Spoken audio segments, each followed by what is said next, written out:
So I want to try to stay on course so we get out of here at a decent hour, within an hour and a half to 2 hours. It's going to be tough, but I think we can do it.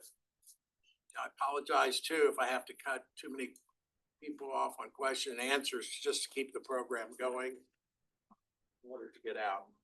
So at this point, would everyone please rise and we'll do the national anthem or the pledge of allegiance, please. Pledge allegiance to the flag of the United States of America and to the republic for which it stands, one nation, under God, indivisible, with liberty and justice for all. See you. President, you want to introduce Do the roll call officer. What do you want to do? Sure. District 1 rep. Karen. District 2. Christian. District 3, Frankie. Sure. District 4. Present. First Vice President. Present. Second Vice President. Present. Committees. Present. Dennis, Historian, and Carlos, and treasurer. Here. Thank you. Welcome. Michael, would you introduce our guest? Sure. Ladies and gentlemen, as you know, Chip LaMarca is going to be leaving. He's termed out for seat 100, and he's the State House of Representative in this room tonight, sitting behind me.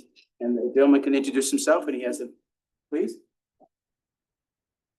Good evening, everyone. I'm Michael Ferguson. I recently returned from the United States Air Force, where I was a special victims prosecutor, sort of traveled the world prosecuting the most violent offenses committed by military members. And now I'm back here, home. I work down the street, Company Camel, personal injury law firm. And to put it simply, I want to continue to serve all of you. Now, all of you may not be in my district, but I know everyone in here cares deeply about this community. I love seeing that at these events. And I hope to individually talk to all of you. If you are in my district, earn your support. And if you want to find more information, you can go to michaelferguson.vote. Thank you for your time. Thank you. Thank you. Okay. Is there any other guest? Okay. Commissioner, Vice Mayor Sorensen, it was commissioner a week ago, and it was now for 9 minutes. Say when that runoff election, sure. It was tight, it was tight. Eked it out. Thank you, Mr. President. How are we doing tonight? Hey, Good. Good being here with y'all, yes. Thank you to my fellow commissioners and mayor. Was elected as vice mayor, let's see, yeah, it was last Tuesday. So it's an honor serving in any capacity, especially our city. And just want to say hello. Check in with you all. One of the upcoming topics is at our April 21st meeting is City Hall. And so as many of you I'm sure are tracking, we need a new City Hall, right? We tore down the old one when it was flooded and we need a new one. So in last year, we ranked builders to evaluate options with building a City Hall. So we've been in negotiations with the top ranked builder around that. In addition, during that time, we've had a couple offers of buildings, including this one that you're in right now, and 1 East Broward, of both those buildings interested in selling to the city to be a city hall. Now, my view is that we've got to evaluate all options. So the build option right now is about $24 million a year over 30 years. So that's going to cost City of Fort Lauderdale, you and me as taxpayers, $720 million over 30 years, almost $750 million over 30 years. This would be the biggest single investment we've ever made as a city. So my view, we've got to be fiscally responsible and we have to evaluate all options, including exploring buying this building that you're in right now, buying 1 East Broward. All I'm suggesting, let's just evaluate that. Let's evaluate the structural, engineering, space requirements in these buildings, and then compare apples to apples. What would the renovation cost be? And let's evaluate so that we can make an informed decision as a commission. On the 21st, the City Commission is wanting to vote for an interim agreement, which would basically lock us into working with the builder and building a city hall. And at that point, it's pretty difficult to change course. with a chance right now to just evaluate options.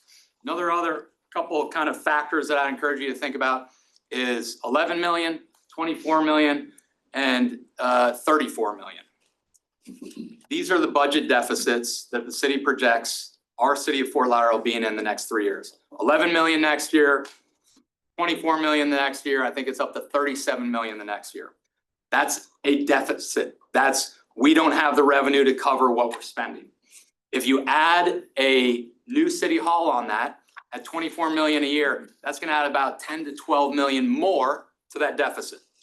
So add 12 to each of those numbers, 11, 24, 37. On top of that, as you all know, I'll maybe move over here. Oh, you're fine. On top of that, y'all are very familiar, I'm sure, with Tallahassee, what's going on in Tallahassee, the exploration of property tax reform. We don't know what they're gonna decide this session in April.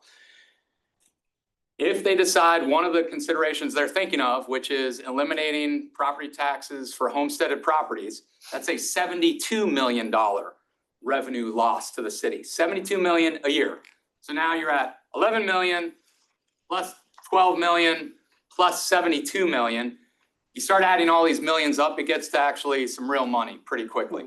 So before we make a decision, we've got to, I think, evaluate all the options to make sure we're being financially responsible with taxpayer dollars. Okay? Because if we don't, here's my concern. With deficits, we have to balance a budget. Unlike the federal government, they don't have to balance the budget. We do. So to balance the budget, when you have a budget deficit, you either increase revenues or decrease spending, right? It's one or the other. Laura can back me up on my math on that. It's increase or decrease, right? One of the two. So. Or rob a bank. Or rob a bank, yeah, exactly, right? And PD, we got PD here, so I gotta be legally appropriate. So increasing revenue is basically increasing fees, millage rate, taxes, which I am not interested in doing. Decreasing expenditures is decreasing services. What we spend on sidewalks, infrastructure, roads, traffic calming, which I'm also not interested in doing, the core services that we provide. So let's continue to work towards finding a viable city hall option that's financially responsible. That could include building, absolutely. No problem, let's explore it, but let's not commit to something that is gonna increase our deficit dramatically. And then we're gonna have to make city staff cuts or city services cuts, which is not an acceptable solution in my mind. So I'll stop there, Mr. President. Happy to take questions or comments or talk about anything. Let me just say, Ben Rogers, 3 weeks ago, I spoke with him and asked him if he wanted to be, were they ready to give us an update on tonight's agenda?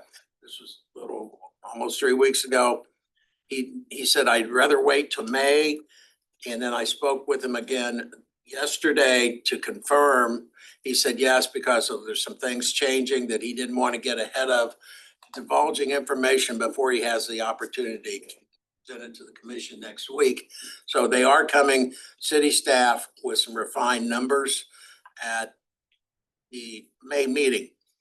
I would encourage, let me repeat, I encourage each and every one of us, for or against, or how you feel, please, we're a democracy. You write a letter, or if you want to come down on Tuesday and testify, please, that's part of the process. So we got time for 1 or 2 quick questions, but they got to be very pointed questions, please. More actually a comment than a question. I mean, don't want to throw away the baby with the water, the bathwater, but for example, when we look at some of the deals the city have done, they have not been necessarily financially advantageous to the city. The Swimming Hall of Fame being one example of that. I mean, the city could have had significantly more revenue from that deal than we ended up having. So that's a third avenue that the city needs to pursue aggressively, the business mind behind this. Completely agree. Being a business owner myself, I completely agree. And we've got to be fiscally responsible. And I ask if we not debate this tonight now. Nope. If there's something under new business later on tonight, the motion's always in order. But, we don't have all the facts to present. And that's why I was hoping We could tonight with Ben Rogers, but they wanted to wait. So Jim? Real quick, And then I'll- what was that date again, that the commission? The commission meeting, 10 minutes and no turn back. basically, correct. So April 21st, so Tuesday, April 21st, 6 P.M., Tuesday, April 21st, 6 P.M. at the Broward Center for Performing Arts. But There's always a turn back though, Ben. With a multi-million-dollar cost to it, yeah, it's We don't know. Right. That's So- that's what's Right, gonna be of course. right, huge cost. Ben's not coming to May, right? to the May meeting. Yes. So the information that he would provide to us to help make decisions is too late. Is there a way That's that, why it'll be presented to the commission. They did not want to get ahead of giving out information that they've not presented to the commission. well, in spite of that, is there any way that maybe it could be tabled to a later date to give us more time? Because apparently they're trying to I see, it seems like things are being really rushed at this point, Yes. which seems to be a certain way, but Right. there should be more time at a Absolutely. minimum. They're being rushed, in my view. I encourage the commission, hey, property tax is up for debate in Tallahassee. It's this month, so we'll know by May kind of where things head. I said, hey, commissioners, mayor and commissioners, let's wait until the property tax issue is resolved in Tallahassee, at least for this session, and then we'll have a better sense. And they said, absolutely not, Ben. Thanks, but no thanks. Not interested. Two more questions and we need to. I watched the commission meeting when all of the developers had presented and I would have never guessed that this was your point of view during that meeting. So what shifted? Yeah, I mean, and you just mentioned that this is all rushed. Somebody commented that at the commission meeting and they said that there has been multiple meetings, multiple resources have gone behind this entire bid and presentation, and it was a very long, extended presentation from each of the presentations that were done. So what is the shift? Because I know I was watching and I thought the ticket was massive. sure. So a couple things shifted in my mind. One, at that commission meeting in December that you're talking about, I said to the builder, can you do this for 200 million? Yes, I remember you saying that because they presented 300 and something Exactly. million. And you remember what they said when I said that? No, what? They said, yeah, we can get there. We think we can really get there for 200. They are not anywhere near 200 right now. So that's one, and we didn't get this number until very recently, this 25 million a year. So you're not suggesting that they not do it, you're suggesting a revised version of the budget to build versus buying a property? So what I'm suggesting is let's stick with the 200 million as an option, number one. Okay, just like they said they could, right? They said they could stick to 200, so let's stick with 200. Second thing is at that time, we didn't know of any buildings that were willing or interested in selling. So after we ranked those builders, then later we had two buildings, this one and one East Broward where my offices are. Both reached out to the city and said, hey, we're interested in selling. So we're in a legal construct right now where we can still consider all options. We haven't signed any contracts. It is morally and ethically perfectly defensible and fine right now to explore options, all options, build or buy. So those were two facts that weren't known at that point. So you're just asking us to ask them to just hold tight, but you're not presenting us with an alternative. No, here's the alternative. Let's evaluate the two buildings buy options. And renovation, Absolutely. okay. Yeah, absolutely. That's what you Mike, need. this is, we're getting way more hands and I got, at some point, we're gonna involve Mike. And then we'll have, Yeah, we didn't get the numbers until last week. Right. And we're not, and you're not, and you're voting on something in a week. That's not enough time for the residents to digest these numbers. And a question for the CFLCA board, are you taking any position that the city should maybe pause this process until maybe the neighborhood associations can digest these numbers and see if this is something we're up for? Again, we need a city hall, yes, we've not, as a board, had the opportunity to discuss it yet. but that's going to take place after they vote on an interim agreement. Well, if you wanna bring, if someone wants, a motion is always in order under new business, I'll bring a motion under No. business. but we gotta make sure we have a quorum of two paying dues members. So do you wanna wait till new Yeah, business? we're getting way ahead of ourselves, Yeah, okay? I would suggest. One last question, Sorry, or I'll let it end up with Susie, because she's, So Ben, Am I correct in what I'm hearing in that the people who are offering the sale of buildings have come in rather late? Yep, so they came in January, I think, is when we first heard about it, or I first heard. In my simplistic mind, wouldn't that sort of then make you guys pause for so let's evaluate it properly? Your simplistic mind, my simplistic mind is just, let's evaluate. And the build option may still be the best option and fantastic, I hear you. all good. Let's just evaluate. Now that we have some other ideas to consider. Well, let's give this other thing due process perhaps, yeah? We can do both. Continue with the discussions with the builder and evaluate new buy options for buildings. Thank you. last question, Susie. so it seems 200 million is your number. What is 200 million buy?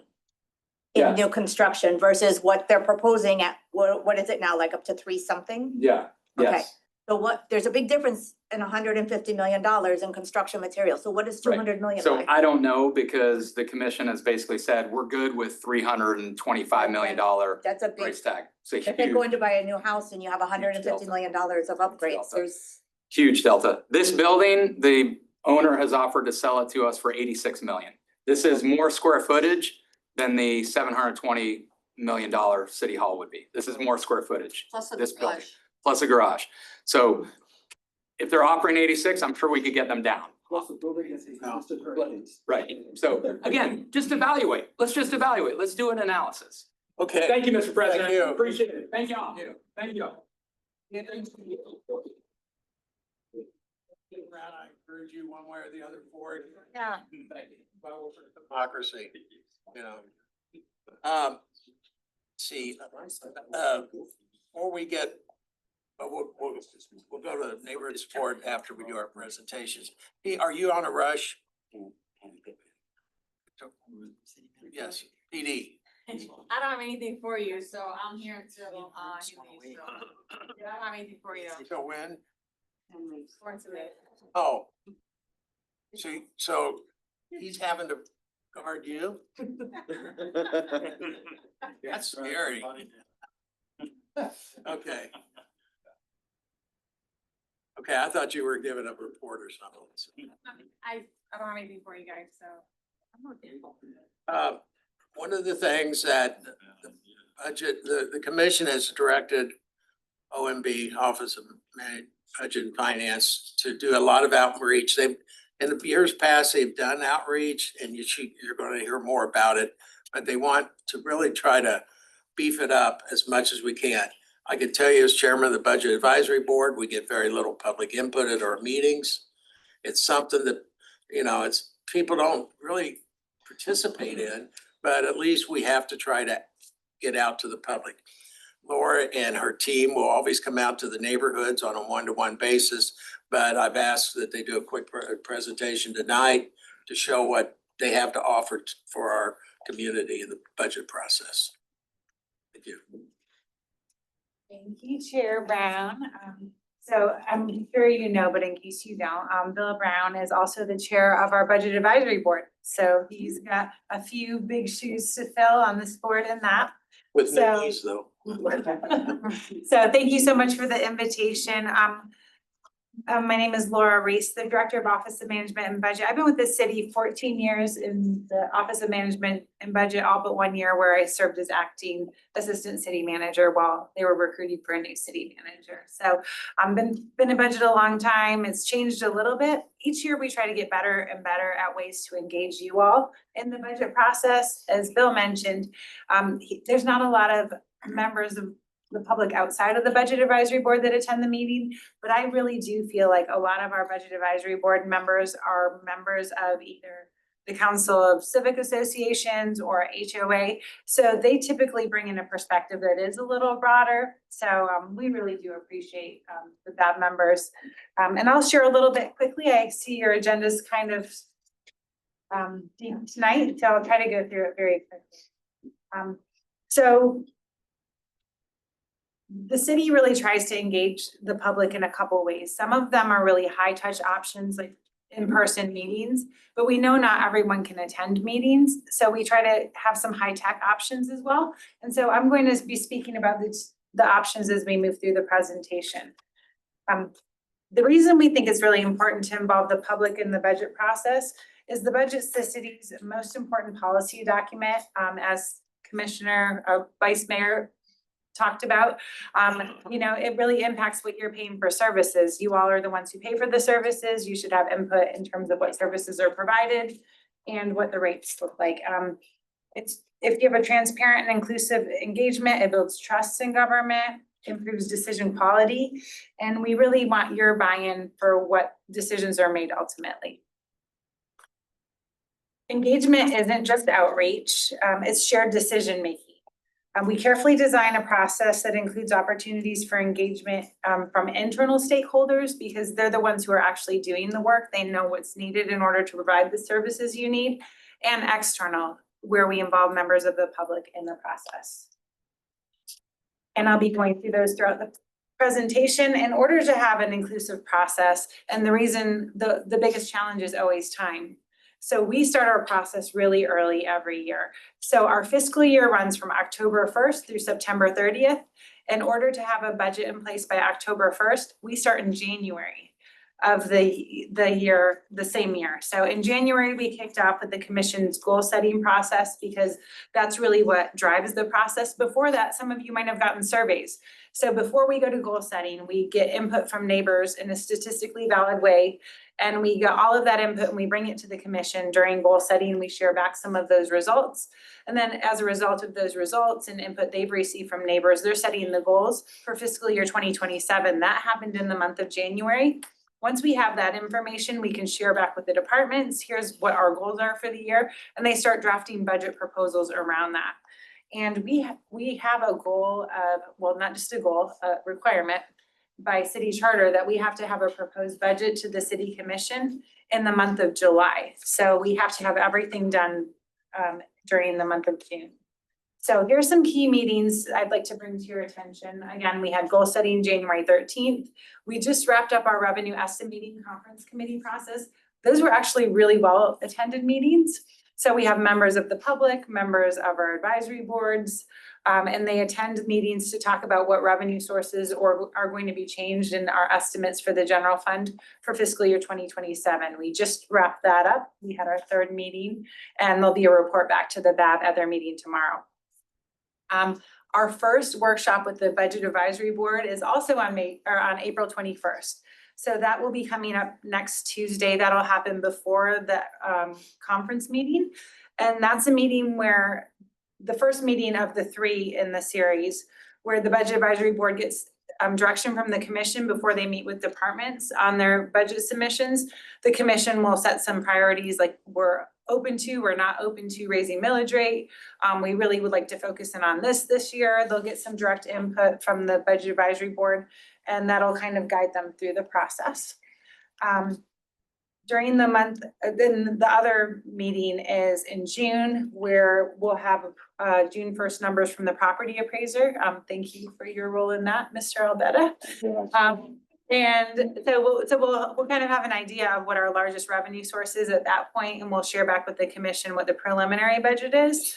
And then on July 2nd, a proposed budget will go to the commission, and that's where they're setting all of the rates that we're going to send to the property appraiser to include on your trim notices. So that'll happen in July 2nd. And then we get audited for the full month of August by our city auditor. And he digs into all of our assumptions to make sure we didn't miss something, that we're truly presenting a balanced budget to the commission. And the Budget Advisory Board also reviews the budget in the month of August, and then they make a recommendation back to the commission at the second joint workshop, which happens, or the third joint workshop, which happens on August 18th. The last part of the process is in the month of September. There's 2 public hearings, which is the formal adoption of the budget, but it's pretty baked by that time. That's more of a formality. We do all of the real work in the summer months.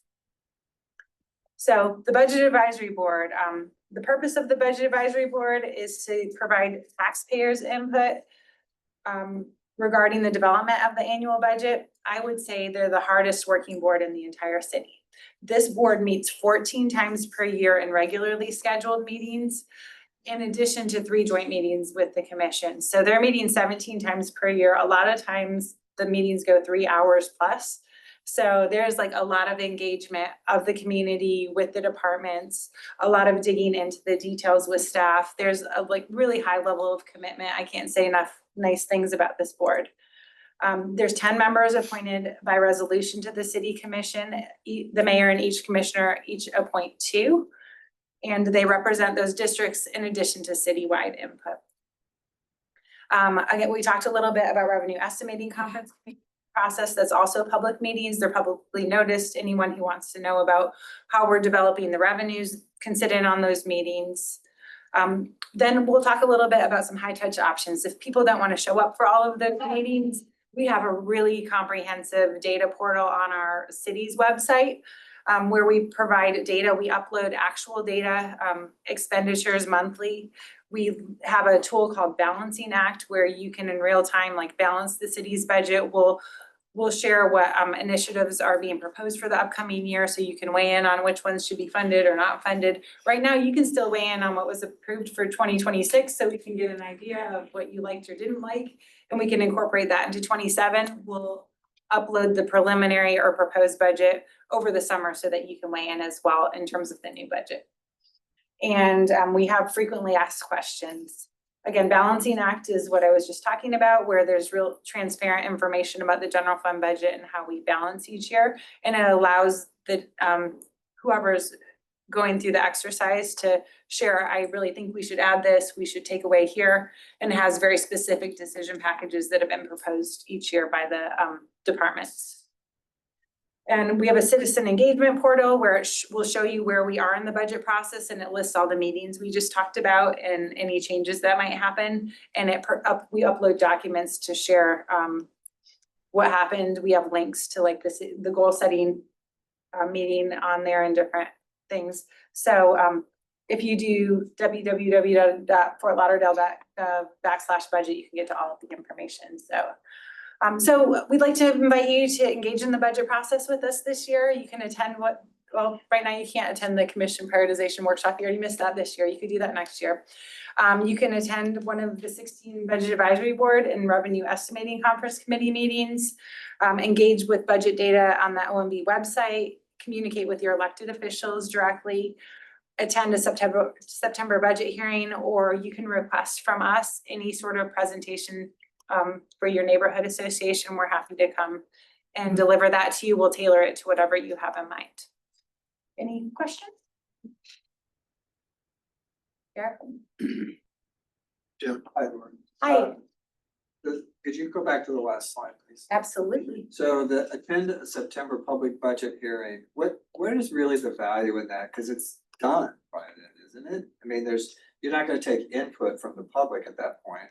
You're not gonna change anything, right? So we can, all the way until it's adopted, it can be changed, but we would like input earlier in the process. To your point, it's more valuable the earlier we have input, because then we can share it with departments. They can put together real proposals to address your concern. So yeah, to Jim's point, please participate as early as you can, and there's more of a chance for us to be able to actually incorporate that input. At budget hearings, it's really, if you're adding something, you're taking from something else, or if you're reducing a revenue, you're kind of on the fly making some decisions, and it's not as thought through if we do it that way. Thank you for that. And real quick, though, I can give you an example. I think it was 2 years ago when the non-for-profits were being scrutinized, and one of the non-for-profits, the city manager had recommended cutting it in half of their allotted funds, and the budget board agreed with that, and it went to the commission, and they showed up at the public hearing in a strong force of their board of directors, and the commission then restored it back to its full fund. So there are changes at that September meeting. There can be. Yeah, can be. Yeah. All the way through the final adoption, there can be. And actually, after it is adopted, we do budget amendments every month. So if there is an emergent need that hasn't been developed during budget development, we try to find ways to accommodate that in collaboration with the city commission and make recommendations.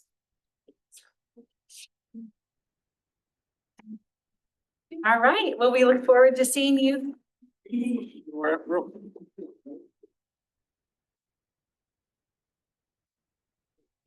Of the group, and I kind of know the answer, but I think it to hear it from you.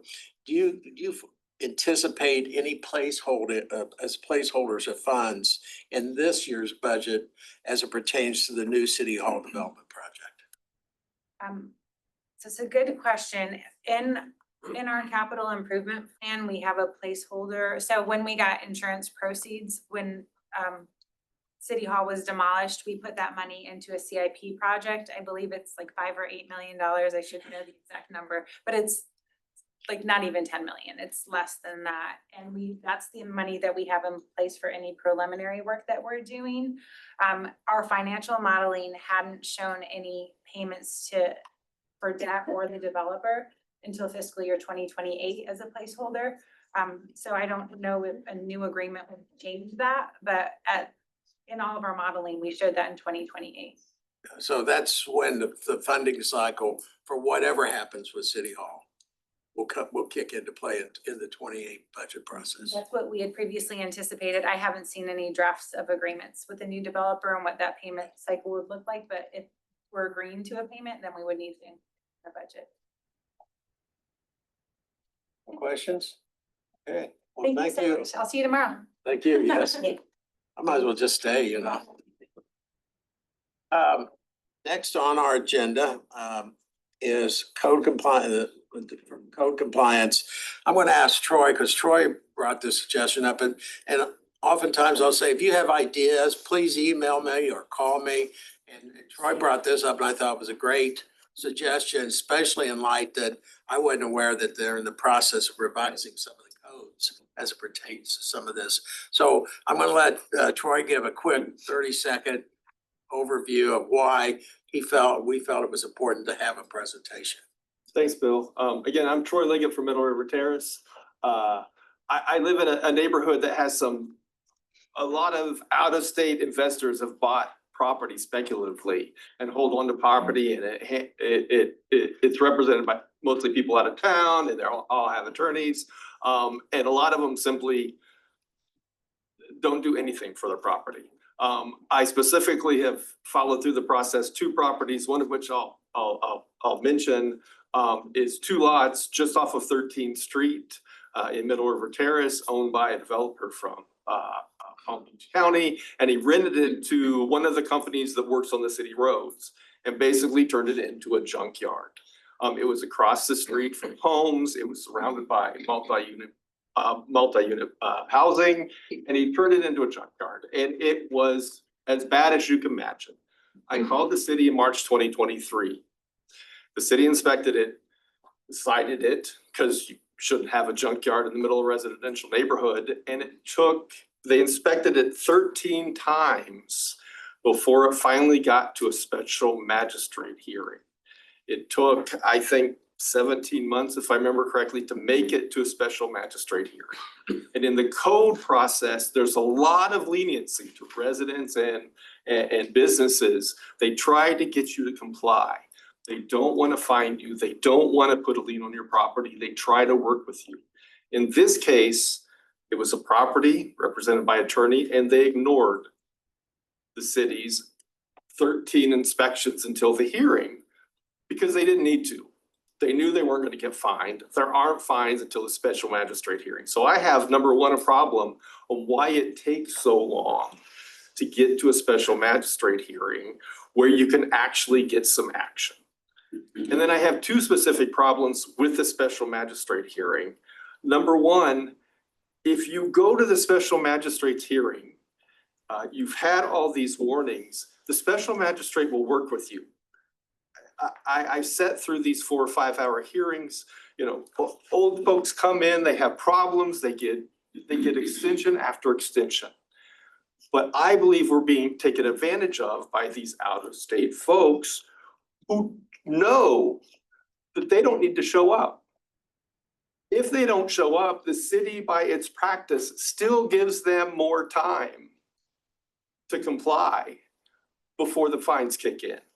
So if they don't show up, I believe they should lose their right for even more time. This fine should start then, particularly how long it's taken to get there. Number 2, I went to the February special magistrate hearing. I waited all the way to the end. They didn't show up. I didn't expect them to show up. The city said, can we give them 60 more days? Great, which gave them 3 more months. But I heard repeatedly during that hearing, when it came to finding people, the special magistrate didn't even listen to them. And he said repeatedly, don't worry about it. There's a program with the city of Fort Lauderdale where you can file for lien, when they put a lien on your property, lien amnesty. So after you rack up these big fines, don't worry about it because the city currently has a program. All you have to do is fill out the form and they reduce them by 85%. This problem property that I'm talking about didn't comply for 2 years from its original sites before it cleaned it up. They were fined, the fines didn't apply until the last third of that. They ended up racking up $26,000 worth of fines. And they ended up paying $3,900. And the special magistrate on at least 3 occasions told people, don't worry about it. Just fill out the form. It's pennies on the dollar for whatever a fine will be, which takes all the incentive out of it. I'm here because it's my understanding in April, the city is going, April or sometime soon, asked to renew the lien amnesty program. They've been doing it for years. And it was a really good idea, but now it's become baked into the system so that our fines don't mean anything. And I understand if you give people a lot of time, there should be eventually fines. So that's what I'm here to raise for you, to let you know that the lien amnesty program is supposed to be renewed sometime soon, but I think there's some concerns that we should address before it is. I hope that made sense. And that we have the I've been opportunity. through that process and I've seen you, I've watched some of the hearings and I know the fight that you've been through. Okay. I've seen that. And Sometimes the city issues lien. In our situation, we had a home that got a lien and the city forgave the lien. It was filed and they just let it go. And so tonight is the opportunity for us to learn about the process more in depth that Antoine will present. And then if there is I think there'll be an opportunity that we could weigh in on helping with that ordinance with the commission to tighten it up because I've witnessed everything he just said. And Commissioner, I see, or Vice Mayor, I see you're shaking, yeah. So, okay.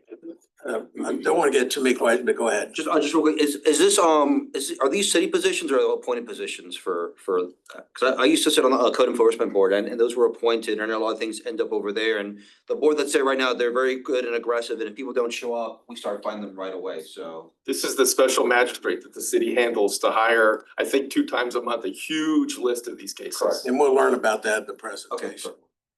Jim, and then we'll So go. is there, Troy, is there a differentiation between what you're talking about with like property owned by an out of county person or an out of state person versus someone living in their house and they're homesteaded? Where maybe they. I think they all follow under the same rules, but under all of this, there's lots of leniency. If it's, a little old lady, they give them extension. But in my case, when we got there, they didn't show up. They said, but we give everybody more time. This special magistrate, the city requests time. So I think, I would be a little more lenient with the little old lady. To giving her some time versus some commercial operator out of Palm Beach County or wherever. And hopefully we can challenge the city to come up with some type of process that has that leniency for the true hardship cases, instead of the ones that try to beat the system. Okay. Mr. Is it Moore? Yes, sir. Okay. He is a code compliance manager with the city. You never do a little person. Good evening.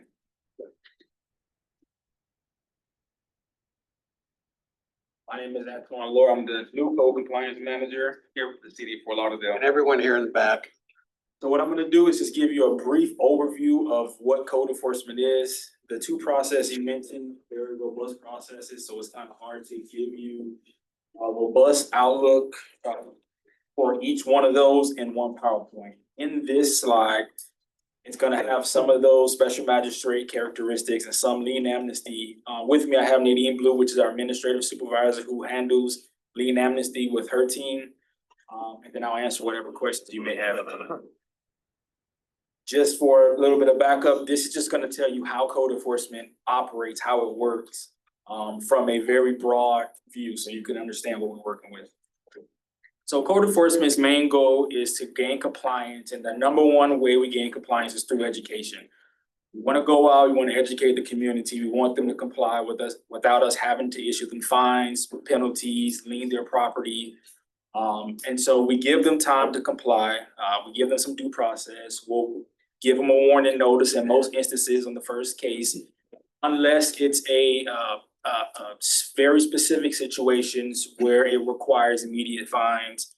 Or if they've been through the enforcement process before and it's something that we call recurrent or repeat, then it's a little bit of more of a different process, but by and large, everybody starts in the warning phase. A few of our top issues that we deal with is minimum housing, and that looks like overgrowth, that looks like exterior maintenance on your property, that looks like graffiti. One of our number one complaints we receive is noise, particularly from vacation rental properties and in special entertainment district. We handle commercial vehicles, and then prohibited businesses. Vacation rental registration enforcement falls under our purview, waterway enforcement. We have a nighttime enforcement team, and then we have an amnesty process. At the bottom, what you'll see is how a case comes together. So it's either proactive, meaning that the code officer went out and observed the violation themselves, or it's reactive, meaning somebody from the community, someone from the commission's office, someone from the city manager's office brought it to our knowledge, and then we go and investigate. The case is then open, we investigate to determine if it's an actual code violation. If it is, then we'll issue a notice, and then it goes into whichever avenue. It's either a citation or it's a notice of violation. This is just an overview of who our team is. We have 28 code enforcement officers with 16 administrators. We have 4 supervisors, which is 3 district supervisors and 1 administrative supervisor. We'll show you a couple of before and after photos. I'm sure everybody in this room has seen the common code violations. It's something that we put on our website. We give out when we go to community HOAs, when we go to specific events, we'll give this out to kind of give everybody an understanding as to what our top 10 common code violations are. And hopefully they won't commit them. There's some before and afters. This is our vacation rental program. The city has a very robust vacation rental inspection program.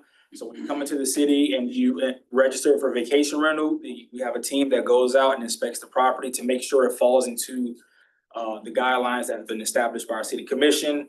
They'll go out, they'll inspect the property, they'll make sure that there's no current code violations and there's no current building violations. There are no, they operate with a business tax that you haven't subdivided your house, you have all the safety elements in the house, and then that'll be an annual check that we conduct. So this is a little bit more in depth of the prior process. Once we get to the initial inspection where we determine that a violation does exist, we'll issue what's called an inspection report. And an inspection report at the very first stage, if you've never received a violation, is a warning. It's telling you that you've committed a violation and you have this amount of time to comply. Time frames vary depending on the severity of the violation. So sometimes it's 5 to 7 days, sometimes it's 30 days. Some violations are by resolution, which means that they have a specific time frame that's attached to them that we have to go by. After that, we conduct a re-inspection once that time frame has elapsed. So if we gave you 30 days, at the 31st day, we'll go out and re-inspect to make sure that you have complied. If you've complied, the case will be closed. If you have not complied, then you will go into the next step of enforcement. If it's a citation, it's a little bit different because you have 15 days to comply with the citation. You have X amount of time to comply with the citation, which you have 15 days to appeal the citation. If you do not appeal the citation within the 15-day marker and you have not complied, you will be taken to special magistrate so we can impose the fines that we have written on the citation. If it's an inspection report, it's almost the same, but there is no appeal process to it. If you haven't complied, you automatically go to special magistrate. A reinspection is conducted after the compliance timeframe, and then that's when you get what's called a notice of violation, notice of hearing. That's your formal notice that you are in violation, and we're gonna take you to the special magistrate on this day if you have not complied. If it is what we call a recurrent violation, which means that you've committed the same violation within 5 years, then you go to the special magistrate regardless of compliance, so that we can get what's called a finding of fact. A finding of fact is how we get to the next step of enforcement, which is a repeat violation, which means you've committed the same violation now a third time within 5 years, and fines begin to accrue from the date the violation was first observed. We don't impose fines in the field. That is done by the special magistrate, but whatever fine amount that the special magistrate said accrues from the very first day that we go and see it once you hit the repeat violation stage. Yes. Your very first complaint received / proactive patrol. Yes. What's the percentage of code violations that are found with proactive patrol versus complaint received? I don't have those numbers for you, but I can tell you that we have more complaints received than proactive patrol because there's one officer per area. And there's more citizens than there are officers, so. I can walk around my neighborhood and I can find something wrong, Yes. but where's the proactive patrol? Well, unfortunately, the code enforcement officers aren't gonna be able to catch all the violations, so we really rely on the community's input and feedback and partnership so that we can go out there and observe these violations as you see them. But if, one officer may have 4 or 5 different HOAs in their area, it's difficult for them to catch all the violations. Yes. But the challenge is, that they cannot report anonymously, so I think that Correct. the officers need to be a little bit more proactive. So We have a lot in our neighborhood, and we report it on behalf of the HOA, but I got a little pushback recently from one of the code enforcement people in the office when I was reporting a dilapidated dock. So I had to go through it. And actually, you're just reminding me that I never got confirmation that the complaint was filed. I didn't follow up with that, but And I was under the impression that an inspector just can't cite someone without a complaint. No, the Yeah. officer can inspect based off of their observations. You can't file a complaint without leaving your information on the life safety issue. But an officer can open up their own case and file and issue their own violations. Mr. President? Wait. Yeah, to the members of the board, I, as president of Lake Ridge Civic Association, I invite J.C. Knoll. He's excellent, by the way. Thank you. Compliments to him. Yes. Really. And I invite him to our board meeting as well as to the general meeting. He hears the public. He takes copious notes down. He understands exactly what happens, and he goes in and he administers what he needs to administer. Do I share J.C. Knoll? Is he in your district? Yeah, get to know your officers by personal name. Get their phone numbers. Yeah, I did the same one. We lost one. She's on the beach now. Paulette. Yeah, Yeah. phenomenal. What Paulette went and did was, she attacked she did. She had the railroad crossing, moved tons and tons of ugly concrete that was all along the swales of Flagler Drive. She had to single-handedly move it. Phenomenal. So get to know, I'm telling you something, they're an institute, they're an agency too. They need, what he's saying is, and I get it, is they need a helping hand. That's why we're sitting here, folks, from us to get to know each other. And I'm gonna second what Michael said. We had Gus as our code inspector. Yes. He's no longer there. Same thing. He would be at every single civic association meeting. And the process was, if the resident didn't want to file a report, it would be our civic association that would file it on behalf of the resident. And there were no problems. It worked. And the residents weren't even upset because sometimes it just escaped their mind. They forgot that they have the ugly boat, on the side of their house. So. And then we'll move on. And just to piggyback what you guys are saying, our civic association, we've invited code to come and do a walk through the neighborhood, and they'll see things, and then they'll write it down and they'll do it. So if you guys do have issues, invite them to come out because it's been very helpful. So you can always reach out to also the district supervisors. I'll leave my contact information. What I can say is, from October to date, we've done about 10,000 inspections with the 28 officers that we have. So it's a hard task, and it's just, you can go to any code enforcement agency. This is not my first, city I've worked for, Miami-Dade County and Coral Gables. No matter where you go, the code officers are never gonna be able to see everything because there's always gonna be more citizens than there are code officers. It's just impossible, so.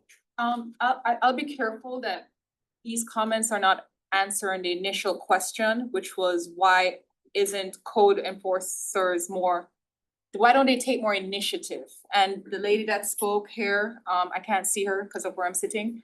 But what she was suggesting is that a lot of us don't feel comfortable putting our names on the request, especially I'm female, I live by myself, and my front door is to the street. You will never see my name on a code enforcement issue ever.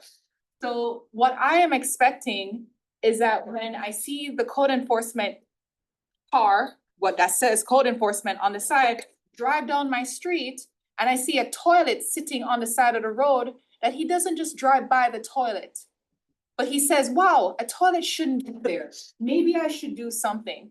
And in my mind, this is the exact same question that comes up in our meetings when we talk to code enforcement. And in my opinion, it has to be a cultural issue within the department as to why employees are not taking initiative rather than being reactive. So my question is, what is the measurement that you guys use to determine the performance of these code enforcement officers? Because maybe they're rewarded for canceling out, let's say they get 100 and they cancel out 75 or 80. If they add 20 to the 100, now they only close out 80 out of 120, they're penalized. Can you answer that question and the cultural question? Code enforcement officers don't have a number. There's no set number, so there's no penalty or punishment for doing 50 versus the person that does 100. That's not responsible of management.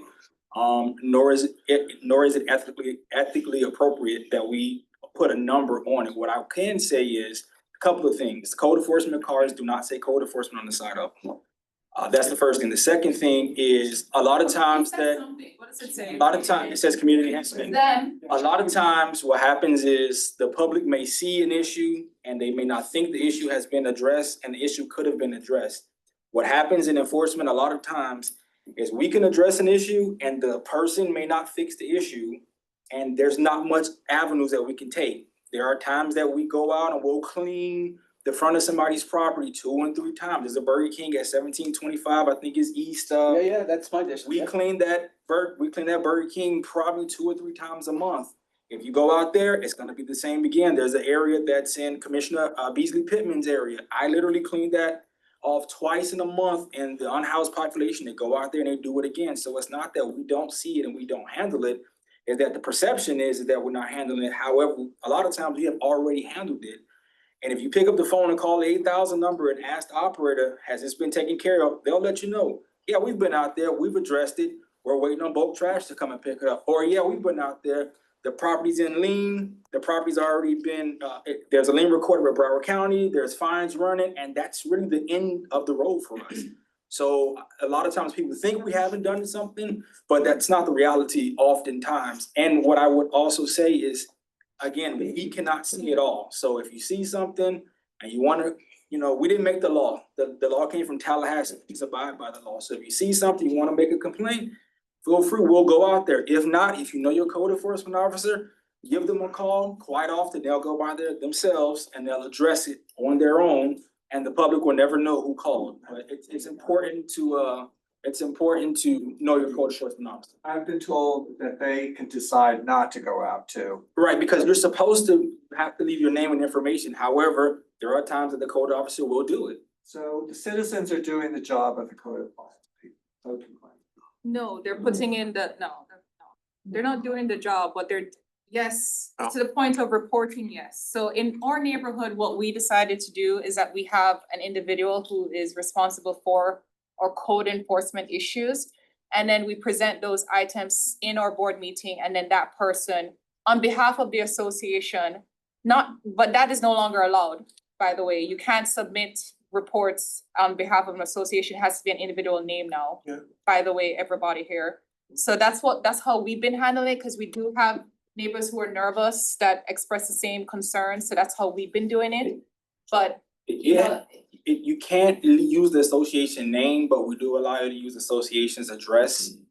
But you have to have an individual's name because that's what the state law says.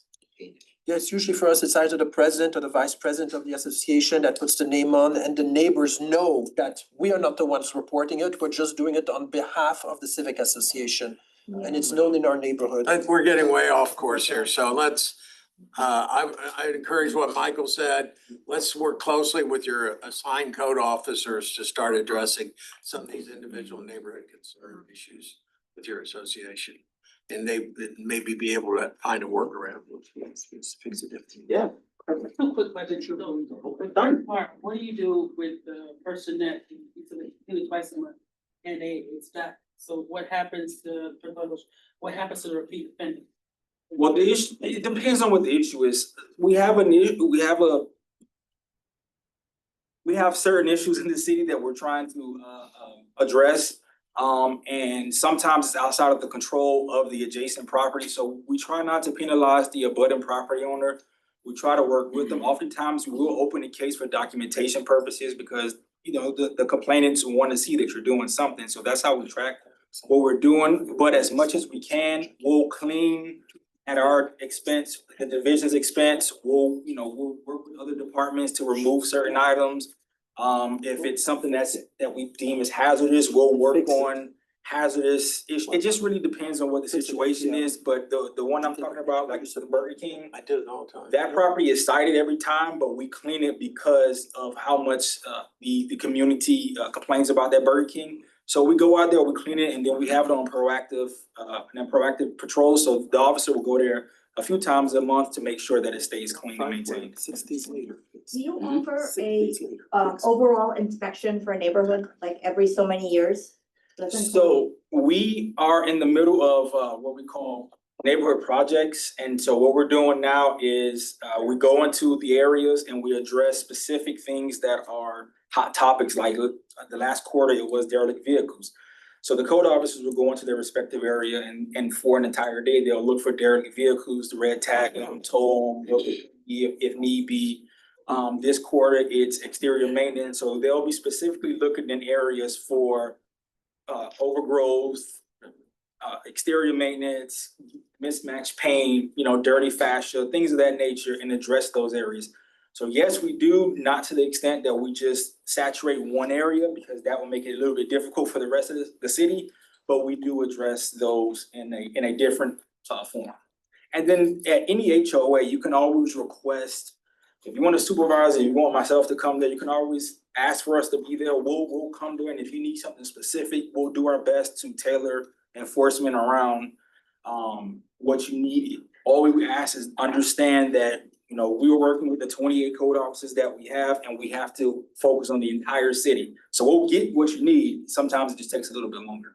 Okay, last question, we need to keep moving. Yeah, okay, so you mentioned that, is there any way to make a complaint anonymous? Because for for retaliation, it's like what you said, would be a reason why people are scared, because some people will retaliate, so.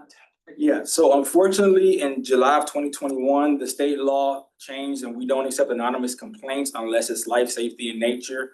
Life safety for code enforcement is work without permit, which is handled through the building side, or a fire issue, which is handled through the fire marshal's office. So we don't have anything that would be life safety that we would take that's anonymous.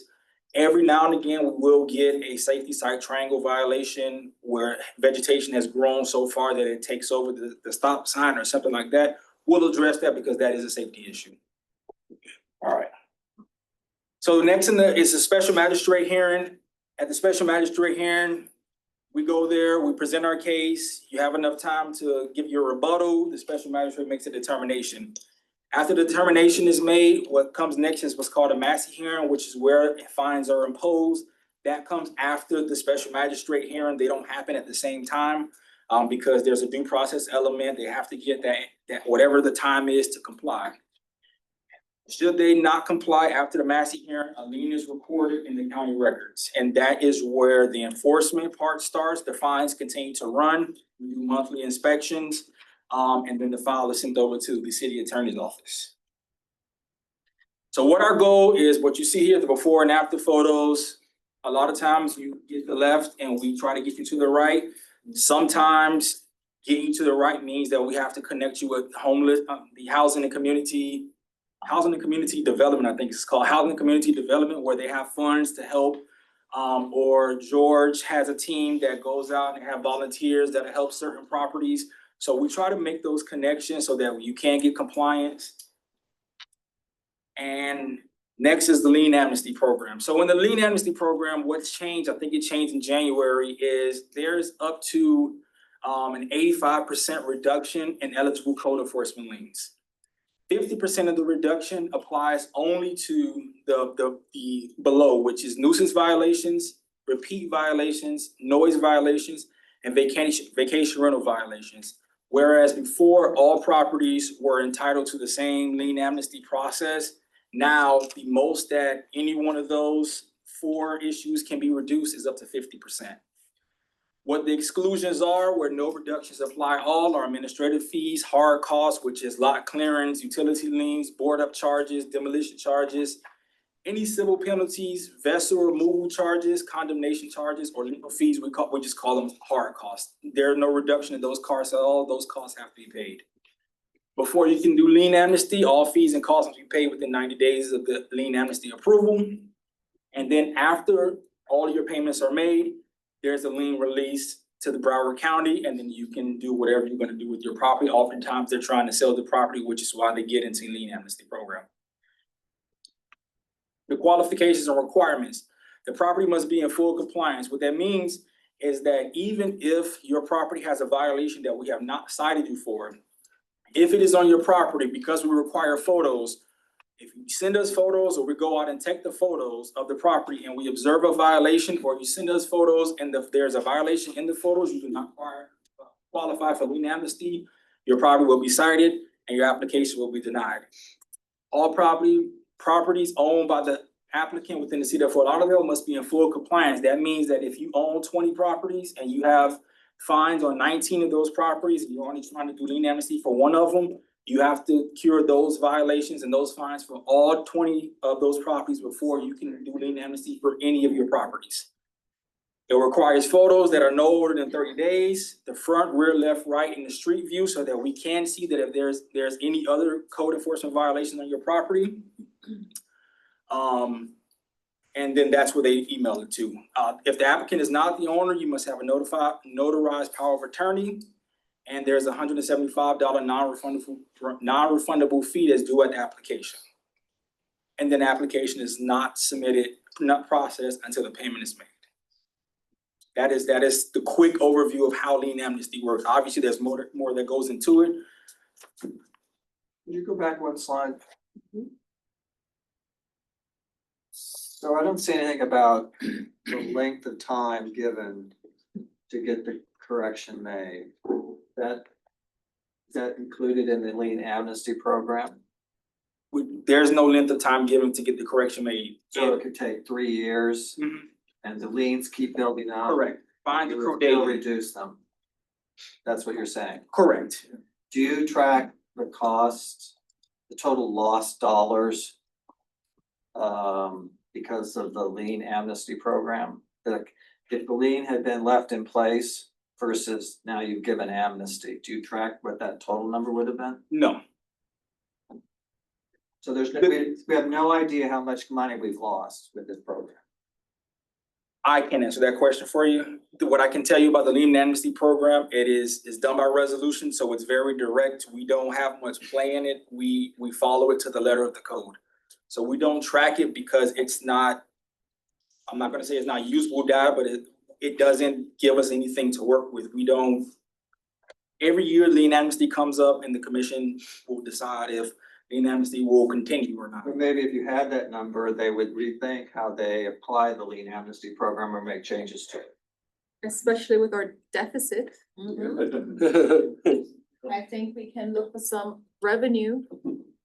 Well, what I will say that code enforcement is not a income revenue. We do not enforce for income. So though lien amnesty can bring in revenue into the city, we don't enforce for income. We're not income based. We enforce because We are here to make sure that the city maintains its aesthetic appearance and its curb appeal. But you see how that's counterproductive, right? In this presentation on the lien amnesty program, I don't see any commitment to what we talked about making different categories. The little old man and the little old lady on a homestead property versus the corporation that's just buying up houses. In the changes to the law that we will be seeing soon, are you contemplating changing recommending changes to the My resolution? question too, yeah, when you get through with the presentation, can you kind of recap what is staff looking at to change? And then take our input to see what we might like to see changed. This is the end of the slide. This is how you can contact us. You can always call our 8,000 number. It's a 24-hour number. You can reach us on Fix It, C-Click Fix. You can file your complaints there. We'll open up a case. We'll go and investigate. As far as what staff is looking to change in the lien amnesty program, I don't have that answer for you right now because I don't know that we are looking to change anything as of yet. I do know that it's coming up for discussion. And what I can commit to is I can take whatever ideas you have back, take it to our assistant director and our director, and then we can follow up through neighbor support and give you guys a summary of what suggestions that staff may be having for changes. So how did we get to where you're reviewing the ordinance for changes if you don't have any? Every year, the lien amnesty program goes back to commission. Okay, so it's just a lien It goes every year. So if you don't have any recommendations or we don't have any recommendations, it just goes. It goes to commission and commission will decide one way or another. Obviously, the residents, our neighbors can go and give their input, and I'm sure the commission will evaluate But at those. this time, the staff and the council's office is not making any recommendations.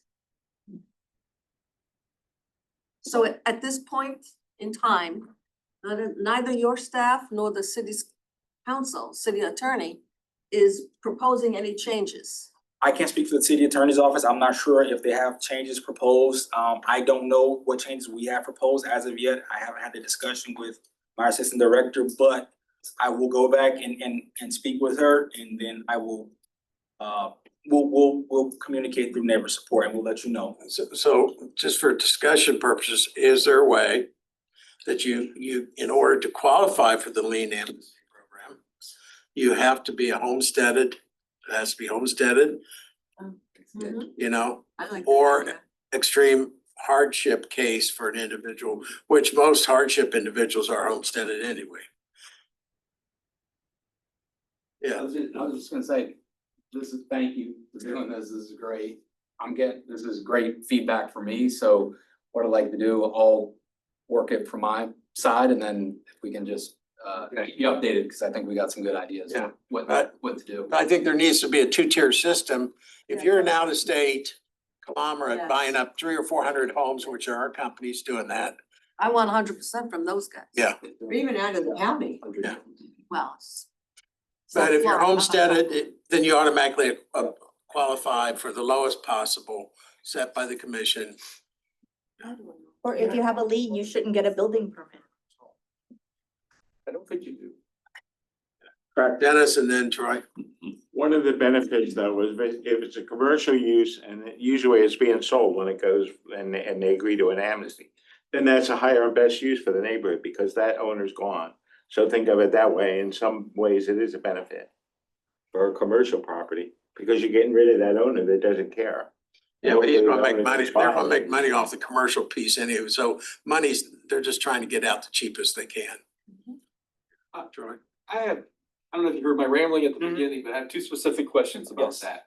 You had a nice step-by-step process where they go out, they give them a warning, they come back, they re-inspect them, they find that you didn't fix it, and they cite them, and then they send them to special magistrate. That hasn't been my experience, like, they come again and again and again, like 13 times over 17 months before it gets to special magistrate. Why does it take so long? And the second thing is when it goes to special magistrate, if they don't show up to say that they need more time or give a reason, why do you then give them more time? So to answer the first question is, it depends. It depends on the circumstances at that property. though I laid it out in the step by step, in between the special magistrate and the inspection, there are multiple the first inspection and the special, there are multiple inspections happening in between. Because the code officer has to know when there's compliance, or if there's compliance. Some violations such as overgrowth, we only fine you for the amount of times that the code officer has gone out and seen that your property is overgrown, because overgrowth is such a transient issue. Like, you can go and cut the grass today and then we have a rain event and I come back out in a week and a half and it's, it's overgrown again, so we missed that compliance. So there's always multiple inspections happening out there. I don't know what happened. I wasn't in the city in 2023, so I don't know what happened at that event. What we do try to do is, when we find out that there's been properties that has so many inspections and it's taking some time to get to special magistrate, we try to figure out why. That's one thing, and then we try to figure out how to reduce that number, because we want to get them to special magistrate as soon as you want to get them to special magistrate as well. Sometimes it's just not feasible. What I can say is that the property owners, by and large, are entitled to one 30-day request for an extension. Sometimes they have attorneys and the attorneys are in court, and that plays a part of it. Sometimes there are extenuating circumstances. Sometimes it's a property that maybe they've started in the building process and they're doing things that throws off our inspections, because they keep, getting an inspection every 6 months and it's extending the process. So we link up with building and say, hey, it just depends on those circumstances.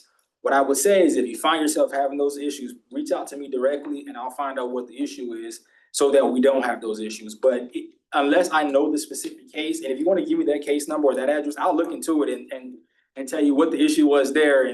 But I wasn't here, so I don't know what happened with that specific one. And I'm sorry, what was your second question? No, I mean, the inspectors can tell you, I called them a dozen times about this, and it was one where they were using residential property, it was citing for improper use of the property. Because they were using it as Illegal land use. Illegally land use, so I don't understand, it like never changed, they never did anything, but they showed up 13 times to say that. What I can say with that though as well is, a lot of times that time is not lost, because we can ask, I don't know what that circumstance, but we can ask the magistrate if we find out that we were giving you extensions or we gave you some time and you never complied, we can ask the magistrate to backdate the fines from the time that we saw it in violation. Obviously, fine amounts and backdated and setting dates and setting timeframes all lie with the special magistrate. They can decide if they want to give it, if they don't want to give it, if they will give it, if they won't. That all falls within the special magistrate. We just give recommendations. And my second question, just, I know no one's going forever, was Process. if Bill. I'm an attorney and I know I understand. that the due process comes with giving you the hearing. And if they give you a hearing, you have to be given the opportunity to do it. If they notice you for a hearing and you don't show up, it's gone. But you don't. Okay, so Commissioner or Vice Mayor, here's that as a possibility. I got you. Want to repeat that? Sorry, yeah, what was that? No, if you don't show up for a hearing, you lose. Yeah. Having the hearing is a due process, and if you opt to not show up, Only an amnesty. why does the city give you more time? In that case, I'm talking about after 17 months, they gave him 2 more months.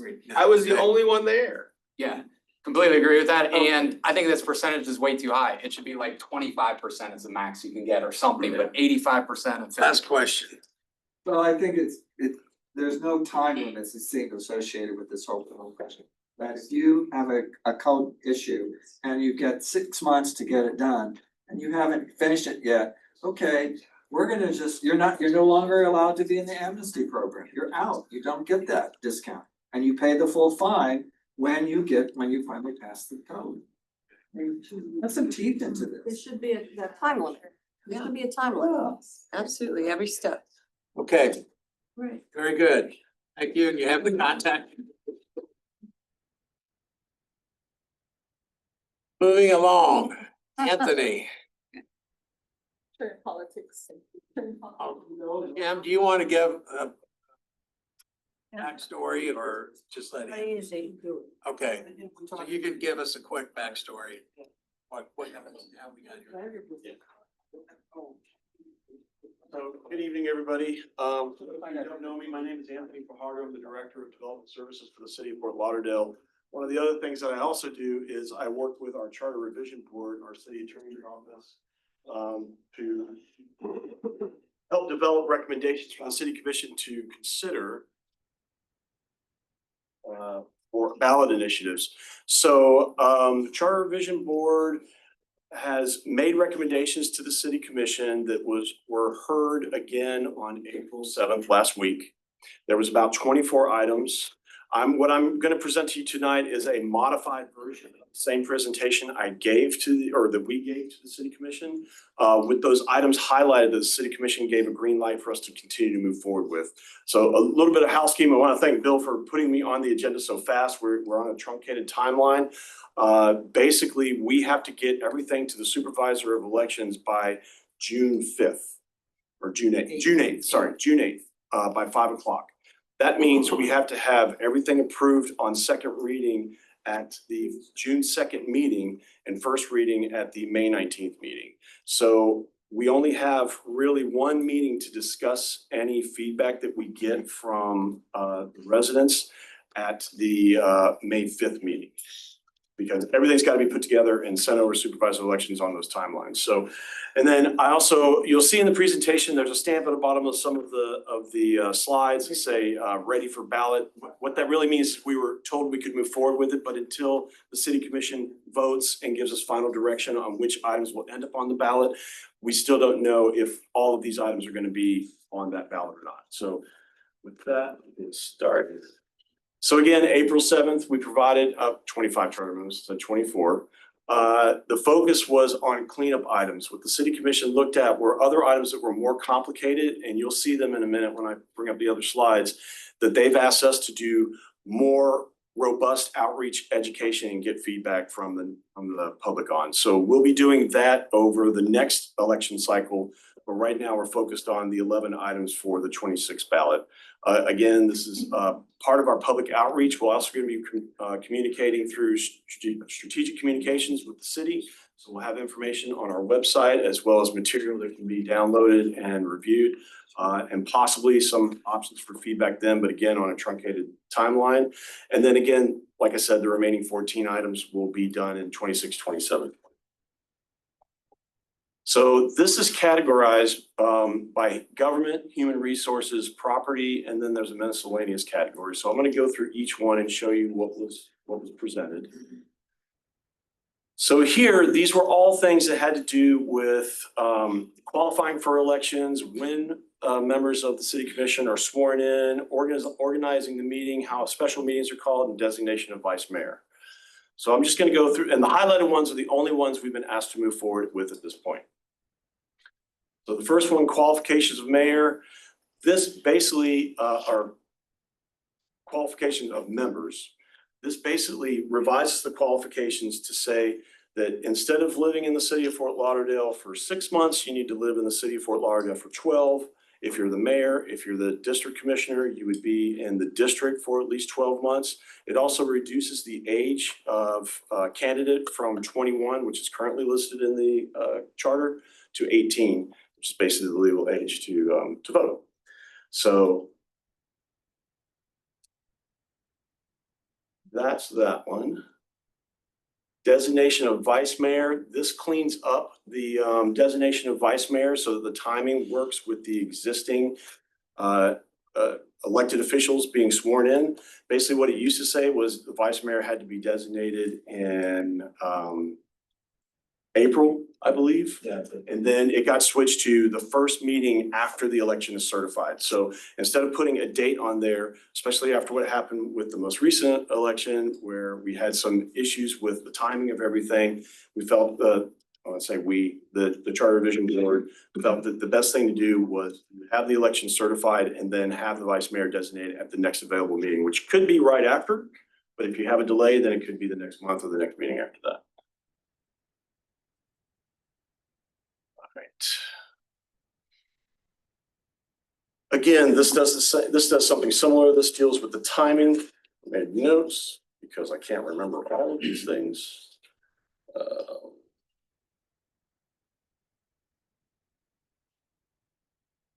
Yeah, so this reduces the absences, I believe. No, this is one. This is 309. Sorry, I'm on the wrong one. Once it's certified. Right. Yeah. So the current one takes effect when the city commission is supposed to meet in December.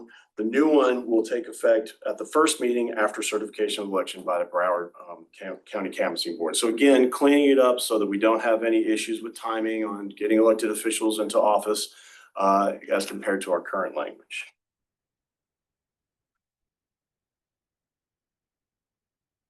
Three point one zero is to be deleted. That's in favor of language in 3.09. So it became moot with that revision. And then the last one in this section is 3.12, special meetings how called. So right now, the special meetings are called with only about 6 hours of notice. Yeah, 6 hours of notice for a special meeting.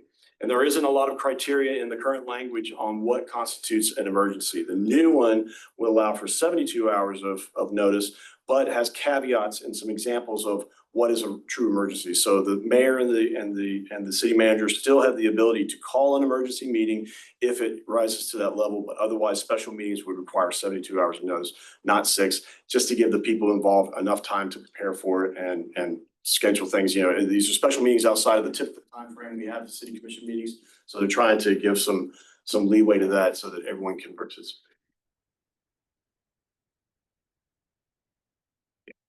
So human resources, all of these were allowed to move forward.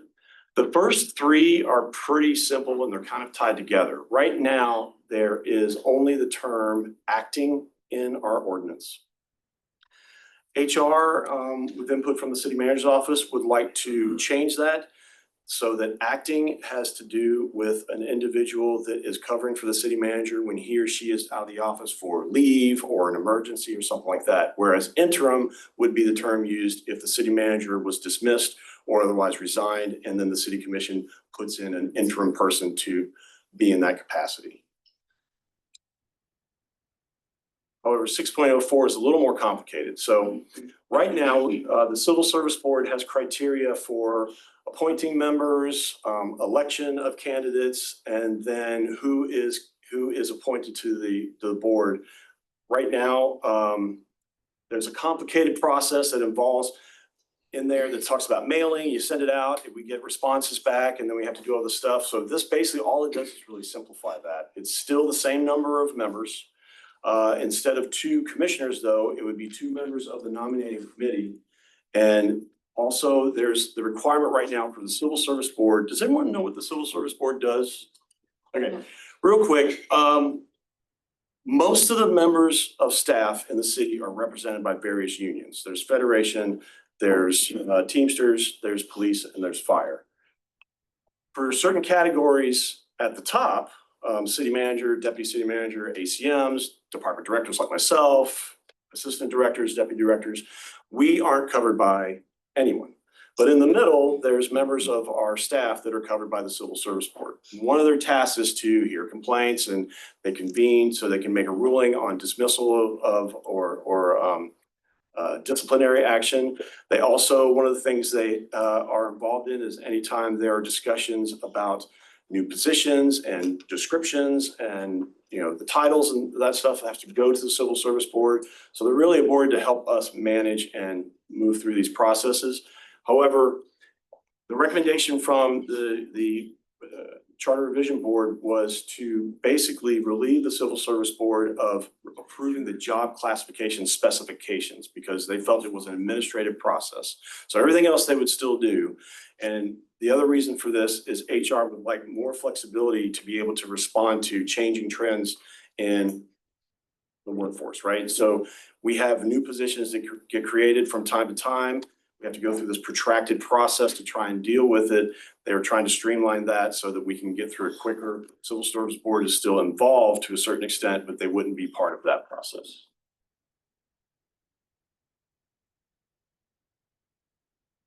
Sorry, why didn't you click on the other two? The other two. Highlighted yellow, yeah. Oh, I can click on them. They're very same. It's just acting interim city manager. That's just to make it consistent with the one I was talking about earlier. So if I go back to this one, 6.02 and 4.08 are related to 4.06. So it's to make it consistent with those terms. But I can click on them and Let's see what I'm talking about.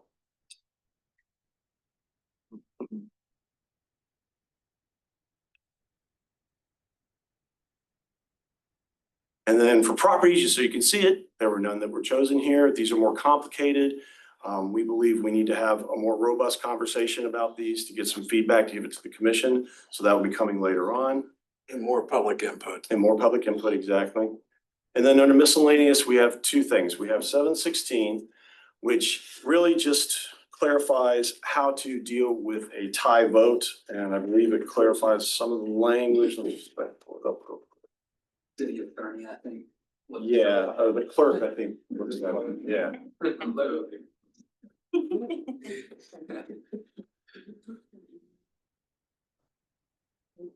Yeah, so it really does just kind of update the language and streamline the process a little bit, So for instance, one of the things it said was, if in a municipal primary election, a candidate shall receive a majority of valid votes cast for that office, such a candidate shall be declared elected without holding the regular municipal election. But that language is already in there earlier, so it's just kind of redundant language that was removed. I'll show you what I'm talking about, so you can see it. So it's really this last statement that is only the salient point that's coming out of this. Everything else is just there to make it a little bit. And then the last one in public hearing and public notice. This is criteria in our ordinance about when public notice should be posted, where it should be posted, so the newspapers, that type of thing. However, there is state statute that speaks to this. And the county also allows for alternative methods of outreach. So we're just striking this to be consistent with state law under the recommendations of the Charter Revision Board. And then we can use those other options as we're moving forward, which quite frankly, I think are a little bit better than some of the newspaper options that we're told we have to use for outreach. I don't think we really get a lot of response to the paper anymore. My apologies to anyone that still reads the paper. I know a lot of people do. No hate there, just, it is what it is. But this will give a little more flexibility to the city because those newspaper articles are very expensive, especially when you have to pull out a whole sheet. I mean, it can be thousands of dollars. I know some of you who are pretty well versed in some of our agendas, you'll see that we'll defer them and then do a date certain. And we do that specifically so that we can save money on paying for these things because they are very expensive. Bill asked me to be quick. I wanted to be as efficient as possible. I'm happy to try and answer any questions that you have, but that is really the last item on that list. So I think you can see most of these are just low-hanging fruit, cleanup, administrative type ballot initiatives. As he mentioned, the commission will decide, I think the next meeting. So it won't be the meeting next week. It would be we're planning on putting on this. So right now, the part of the next step is to have the city attorney's office, which he's still working on. They've got an initial draft of the ballot questions themselves. Ballot questions are very complicated to put together because you only can do 15 words in the title and only 75 words in the body. And sometimes when you're trying to explain all this stuff, it gets a little difficult to get it all into a space that size. So they're still trying to work through that. The goal is to have a draft of that ready for feedback from the commission at the May meeting. And so I would encourage anyone who's interested in this topic, please go to that meeting and feel free to make any public comments you wish. And Anthony, for the good of the order, will you explain what your interpretation of the direction you were given by the commission on the next phase of real down and dirty, quick items that aren't going to be on this ballot, but then future ballot as far as public outreach and the strategy of how to obtain that public outreach? Yeah, so the remaining 14 items, we've already received the recommendations from the Charter Revision Board, which we have presented to the City Commission on a couple of occasions. However, they get really, really complex. There's one in there where we didn't even do a strike. The city attorney's office didn't even do a strike and underline because it was so long, it just wouldn't have made any sense. So strike the whole thing and they rewrite it. Those are very complicated things to communicate and get out there. So the City Commission wanted us to focus, as Bill said, on the low-hanging fruit, the items that we can correct for with the amount of outreach that we have time for. And then for moving forward, I would anticipate probably before the end of this year, going into the next year is when we're going to start trying to figure out we'll probably do some iteration of what we had already discussed, which was, the outreach program for this, which was breaking it up into groupings and trying to get to as many HOA, homeowners association, civic associations as possible, so that myself and whomever else will join me and be more educated on some of these topics. I don't do charter all day to day. That's not my role at the city. So I'm trying to stand in for people, but our goal is to get it communicated out as early as we can so that we can start getting feedback, package that up, give it to the Charter Revision Board, give it to the City Commission so they can see what your concerns are, where we think we're getting it right, where you think we're getting it wrong, and then we'll figure out what we're going to do for the ballot election cycle. Are there any, Jim? Anthony, thank you for this. Of the remaining 14, are you structuring it like we're gonna do 4, 4, 4, or 3, 4, are you doing it like that, or are you gonna rank them? I mean, how are you approaching a plan to get all 14 done in the next 3 minutes?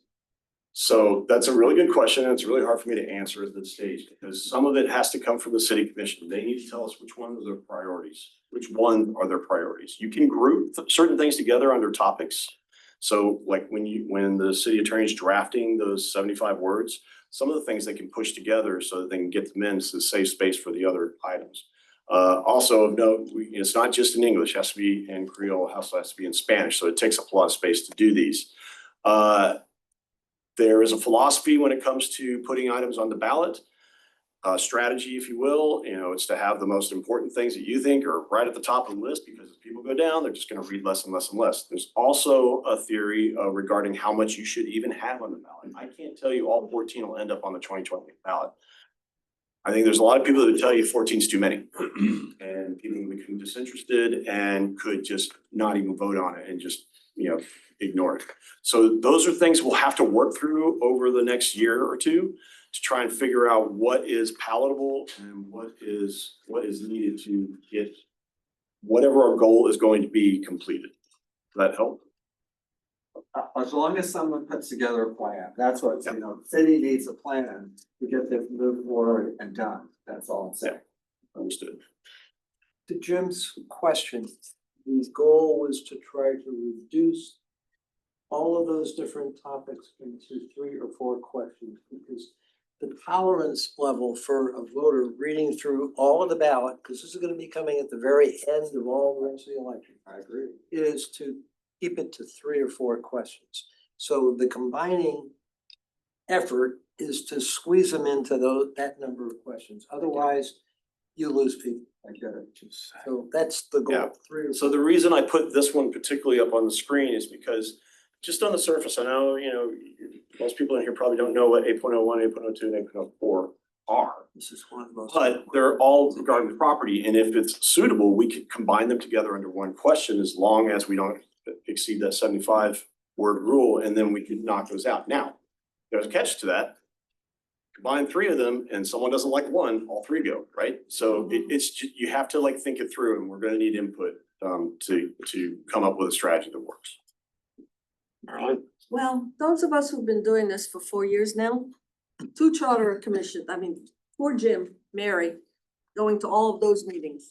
We are incredibly disappointed in the commission's decision to go with the low-hanging fruit, which frankly, I don't care when you pick out a deputy mayor. Sorry about that. I don't really care when it happens. It's not important to me. This was the important stuff. City-owned lands. All of us who've been working to close the lease license loophole, so we have no more Schneider Parks because it's a concession and not a lease. Who've been trying to make sure that public use for public land and to raise the level of consensus on the disposition of city land from any 3 commissioners to unanimous votes or at least supermajority votes. This is the meat of the whole, in my opinion. This was the meat of the whole thing. And to leave this for another 2 years is incredibly disappointing.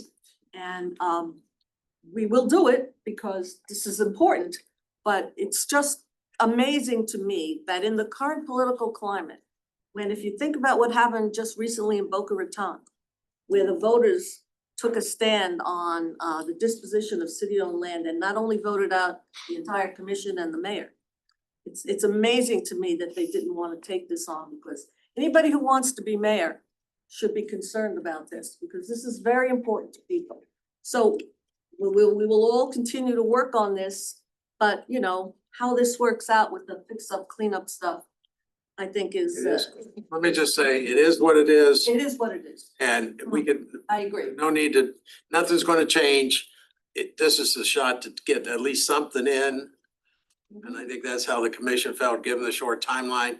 We can sit here and finger point and blame, why didn't this happen? We didn't do this. Bottom line is, at least something's happening. And I agree, but it is what it is. Christian? I have a question. So for the 11 items you mentioned, how much time is being given for public input?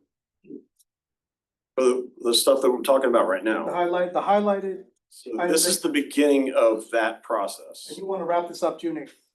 If we're We gonna have stay an on the item ballot. on that, we have an item on that list that makes it less transparent for the city to communicate public notices. I think that's an issue. It has to be before. You're going backwards. It has to Right? be. Rather than be transparent and put out newspaper ads for public notices, you wanna reduce that additional avenue for that. Oh, no, it's just alternative sources, so it's. Yeah, because we have public notice requirements in our ordinance. Right, and so why wouldn't you keep those and maintain those newspaper notices? It's So- less transparency. What I'm trying to say is that this is the charter document, so this is the constitution of the city, right? We still have ordinance requirements that state what those notices are, how far the distance is, when they have to be done, what type of media it's put in, when they're put in, that's all still there, but that's an ordinance rather than a charter. But you wanna remove newspaper, right? Wasn't that your position on it? It's not my position. Click on it, so I wasn't able to see what it said. It's not my position, I can show you.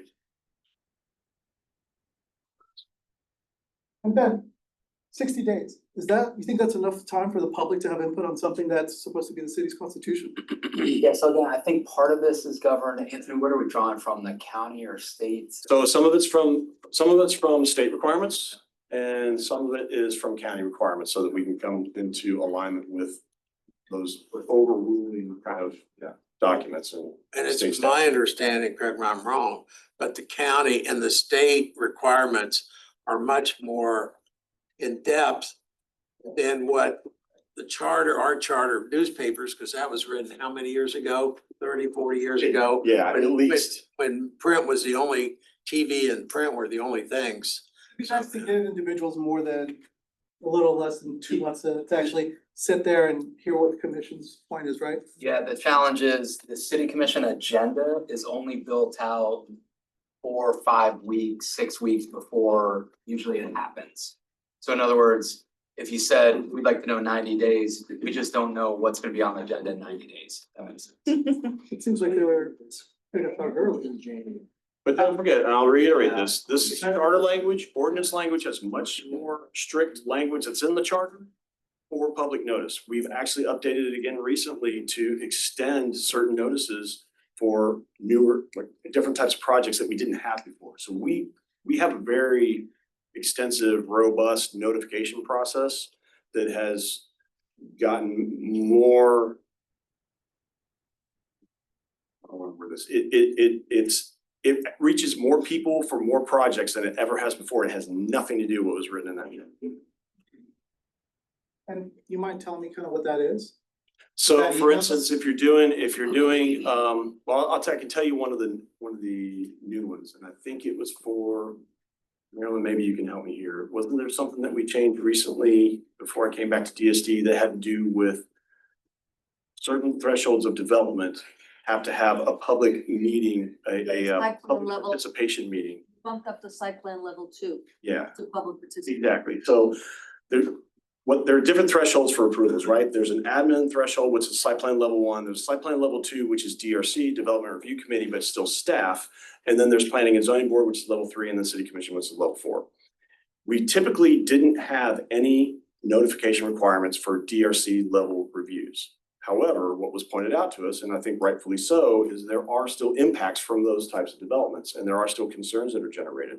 DRC is a public meeting, but it's not quasi judicial. You can attend, and we're happy when you do, because we like the feedback, and we will try to incorporate any feedback we get that we feel is reasonable into our comments so the developer knows what the concerns are and can start to address them. However, we didn't have any notice requirements. So what we added was the requirement for the developer to have a public outreach meeting.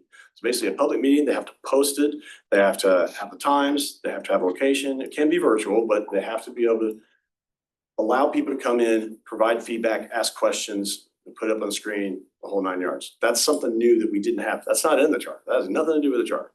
That is an ordinance requirement. Okay, Just one quick clarifying question. So these 24, 25 recommendations, it's a mix between stuff that city staff has recommended and the board has recommended? No, what it is the charter review board is the recommending body. City staff did present the HR items, which were those ones earlier. Okay. Just But those. the rest come from the board. So the charter revision board reviewed everything that was presented to us 3 years ago, almost 4 years ago, of items that they thought were important. So like, where's the public land use one come from? That was a biggie. That came from the city or that came from like citizens? It was given to the board to review and change the language and update it. And there was, I can't tell you how many hours were spent on that one topic. Once that was accomplished and the city attorney reviewed the language and the language was digestible, it was presented by the staff. Anthony presented it recently, he said, to the commission. So the final board recommendations with the final language after it was reviewed, scratched out and changed, words changed, comply with the state and the county and any of the legal requirements, that was a package that was presented by Anthony to the city commission. And they said, these are the ones he just presented are the ones that they want to put on the ballot. Again, we're limited to the amount of questions we would put on the ballot, just so people pay attention. And those are the ones they want to put on the ballot. So this didn't make the cut. The property piece did not make the cut. It is a public meeting though, charter revision board, and we do have members of the public show up from time to time. Quite frankly, we don't feel like we get enough participation from the public. That particular topic was a lot of discussion, I think is what Jim's trying to tell you. So it's something that we've heard over the years anyway, so we knew it was a concern. But that kind of gestated through interactions with members of the public who had those concerns about that type of disposition of property. Okay. Thank you, Anthony, and thank you for all your hard work. Especially thanks, you know how frustrated you are, Marilyn and Michael, for your time on the Charter Revision Board. And in all the conversations that we've had over the past few months, it's not that this body has not went out of its way to offer to help try to move a lot of these further along, especially on property and everything. It just, there was no movement from the commission. So we did what, am I correct? Absolutely. We tried 6 ways from Sunday to start the public outreach program in January. And we're here today, so we have to deal with what we have to deal with. And yeah, and just to add some more color to that, the commission, I didn't hear this, but the commission discussion was the public wants more time to notice, discuss these more complex topics. I didn't hear that from District 4, but that's what everyone was saying. I would take issue. So, yeah. Okay. So I take it that Anthony, from the consensus, we're not just overall consensus, other than if the one item for the newspaper, feel free to go testify at one of the public hearings. Christian, but overall, I think we're somewhat supportive of those ones moving forward. Would that be a fair assumption?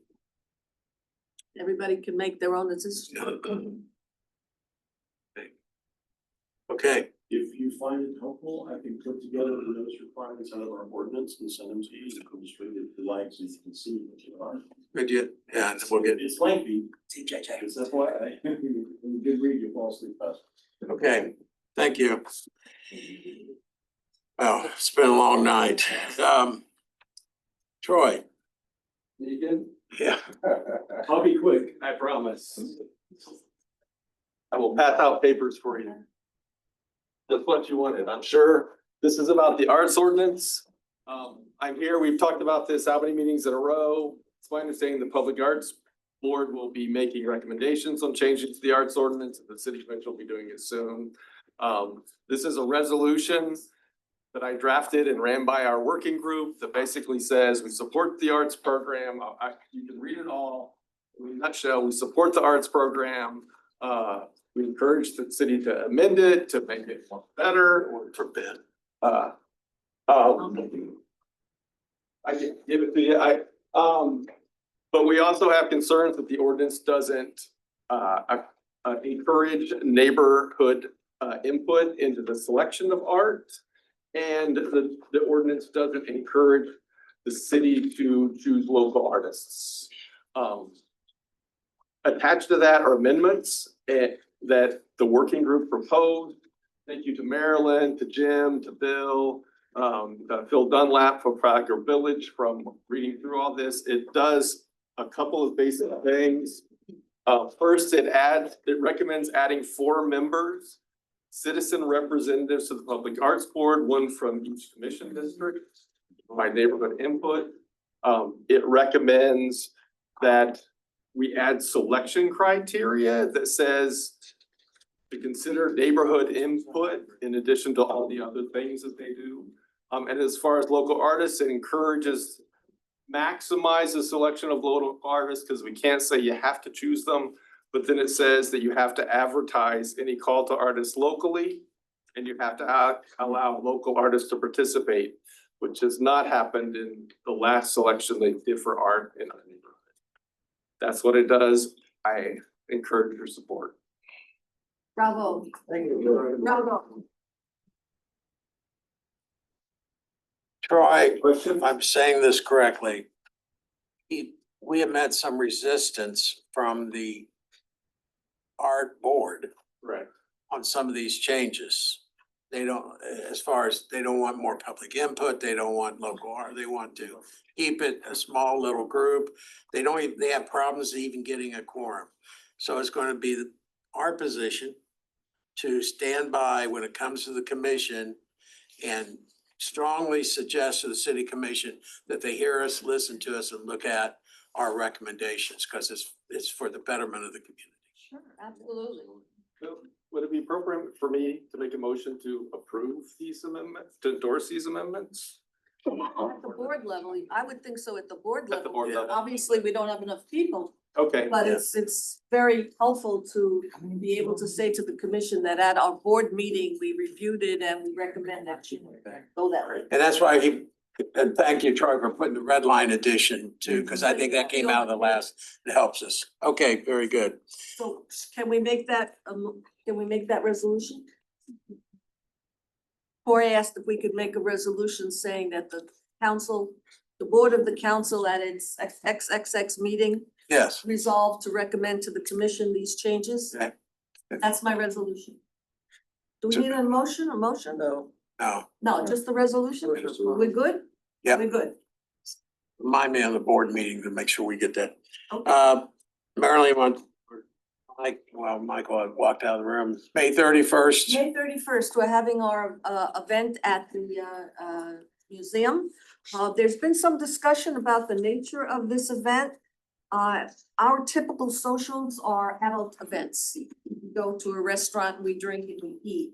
And there's been some interest in perhaps making this a more family-friendly event and inviting family members of board members who come, like even children. There's pros and cons to that. One is that we love to be family-friendly, but the other is that, is this an appropriate venue for children to sit and look at the museum and get a guided tour of the artwork? Which I don't think, no, you're a mother, this is not gonna work. No. Okay, so we're gonna continue to advertise it as our regular social, our spring social. And it's for board members and for invitees of the board members, just like we've been doing in the past for all of our events. Chantel was putting together a nice flyer. We're gonna start advertising it May 31st. May 31st, it's a Sunday. It'll be from I believe we picked the 2 o'clock to the 4 o'clock slot. We're gonna have a tent for all of us, and then we're all gonna get broken up into groups, and each group will have a guide who will take us around to all the exhibits, and we're gonna have wine. And we're gonna have cheese and crackers and some cookies and make. I think it'll be a lovely event. Be a lovely event. So let's send out a save the date flyer, and then we'll be sending out more notices as the time gets closer. Ted, sorry you can't bring Lily. It's been very nice. My only date. Okay. Membership update, Carlos. We have, this month, we're in the new fiscal year, we are up to 22 members, associations that have been paid in full. I have a naughty and nice list that will be going out. And that's where we're at right now. Our current balance in our budget is $5,075.71. Hopefully that's gonna grow. That's all I got for you. Any questions? Very good. We'll have a couple, hopefully, new sponsors. Karen, thank you. Yeah. Uh, It was premature, but I said just keep it. and then the firefighters union is in the process of submitting, and hopefully the FOP will follow suit with the firefighters for sponsorship. That's all under old business. Is anything under new business? Yes, I would like to say something on the new business. Apropos to our previous discussion. Can we hold and let her do, I forgot this one, this will be real quick and then, yeah, I defer. Sorry. please. Okay, under new business, has anyone received any letters from FXE Airport asking for support for the naming of a building? Yes. Okay, so this is what this pertains to. They're reaching out. I suggested that they contact the council. And that the council send a letter of support for their employee that they want to name the building after. And so we need a motion to support. The aviation board, So it's a- unanimous, so. Yeah, it's unanimous that we support, and I think it was so nice, they continue to do that, and I replied back to them that they must really I hope that everyone's colleagues are that nice that they pursue this. But it's really for a wonderful cause. Their colleague is terminally ill, and they would like to get this in front of the commission to be able to rename the building after Mr. Crouch. He was a veteran, and he's been paramount in the aviation industry, so we have a letter of support. Was he the director at one point or not? Remember? What was the name? Whatever, let's Crouch. Mr. President, I'd like to make the motion that we accept accept this. Second. Okay, second by Jim. Can we show hands or how do we? No, if there's any opposition? anybody opposition, Okay, go with that way. okay, then by acclamation it passes. There you go. Okay, thank you. Thank you, Marilyn, now. Okay, I've been getting a lot of feedback from a lot of people about this city hall issue.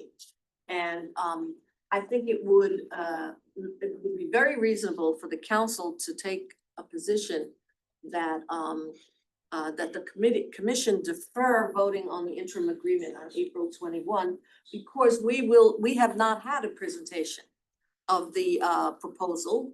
And we're not scheduled for a presentation until our next meeting. So we haven't had an opportunity to see what the commission is going to sign up for in an interim agreement. So I don't think we need to take a position one way or the other, new building, any of those positions, because we just, we don't have enough information for people. But I don't think it's unreasonable for us to ask them to simply defer voting on an interim agreement at the April 21 meeting until we get an opportunity to have city staff come and make a presentation of the proposal. Of the alternatives? No, not even of the alternatives, just of the proposal that they are gonna be voting on April 21st. They're gonna be voting on an interim agreement on April 21st, which is gonna lock us in to a proposal that, is now all of a sudden ballooned to, from 200 million to 265 million. And we haven't even seen the numbers. I mean, I saw the presentation at the last meeting, the last commission meeting, and I had buku questions. I mean, it was a lot of questions, a lot of unclear stuff. And as Adam said, he's going to be presenting, was it Adam who was coming? To make the presentation. Ben Rogers. Ben Rogers. So as Ben Rogers said, the numbers are changing as we speak.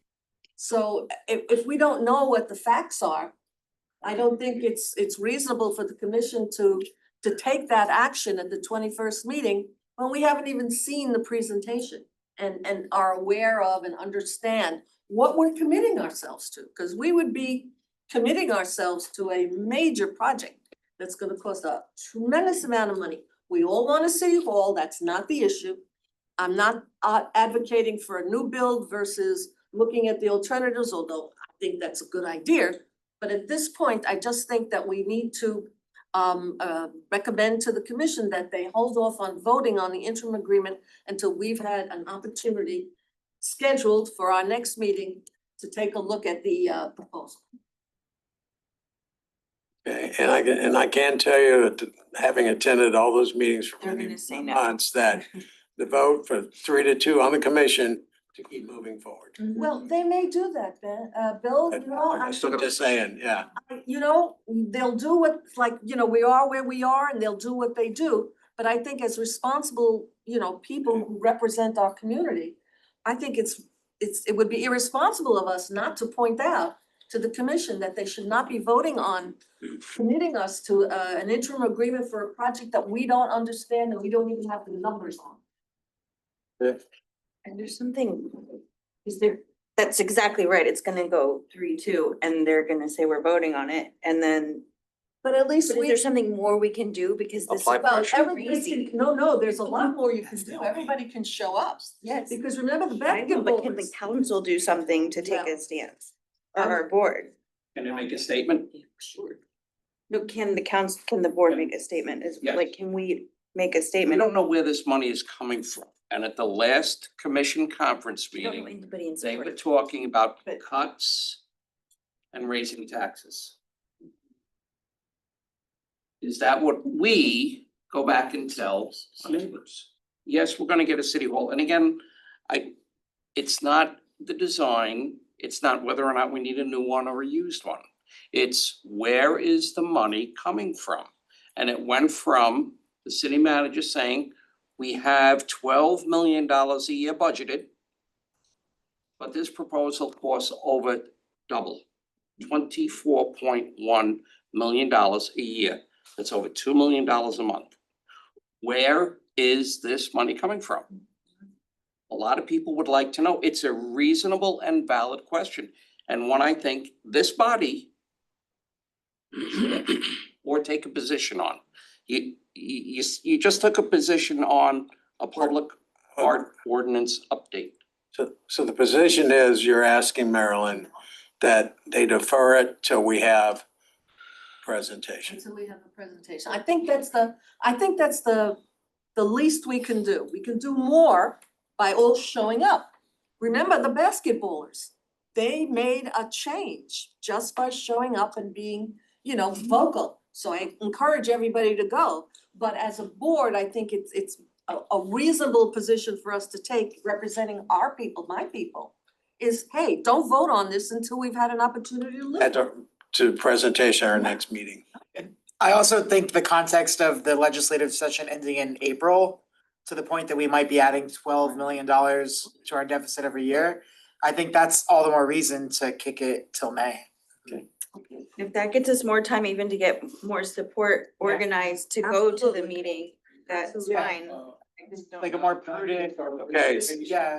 so is there, is that a motion? Legislative session ends in April. Second. I want to go down the list. This is the paid, we have 20 paid members. 22. We have 2 more that signed up. So which two are they tonight?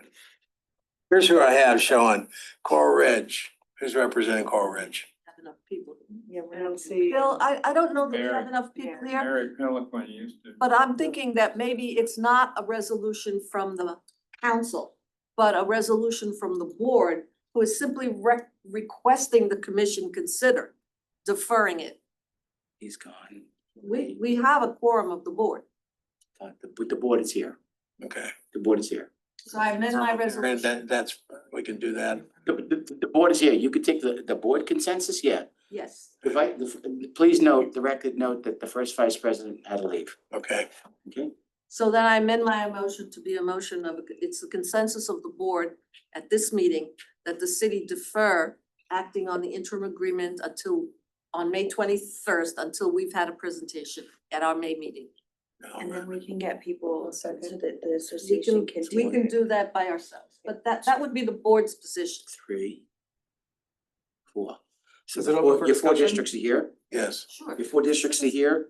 Your Yeah, we have the treasurer is here. Your executive officers are here. Go ahead, call it. Okay, individual vote, or do we have You just, can do an up and down. That's your call. Madam. is there any opposition from the board members? Myself, I think one of the things people don't realize is the city's renting a lot of buildings. That's a ton of money that's being used up anyways. Mhm. You have, I think, been through a number of 700 million over 30 years.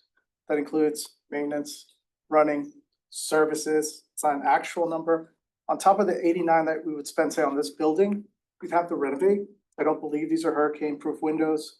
You'd have to redo security, you have to redo the building. You're gonna end up very similar from what I could see. So I don't, in my opinion, I think we're just slowing it down. It's already been across multiple commission meetings over the past several months. May I ask, what would be harmful if they just postpone it then and come present to us and then they can tell us that, like, it's just a. And I think it's the same thing as pushing these ordinances through in 60 days. That's what I'm saying. It's like, for some things, we need more time. For some things, we don't need public input. I think it's all impactful in different ways.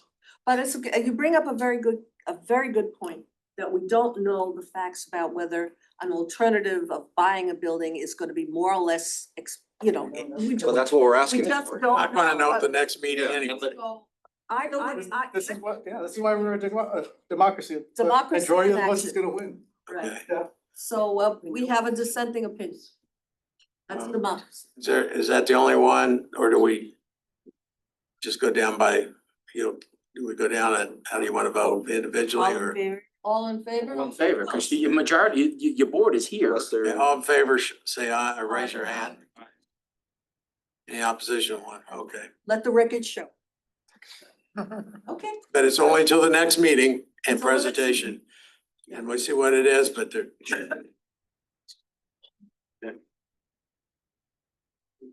Anything else for the good of the order?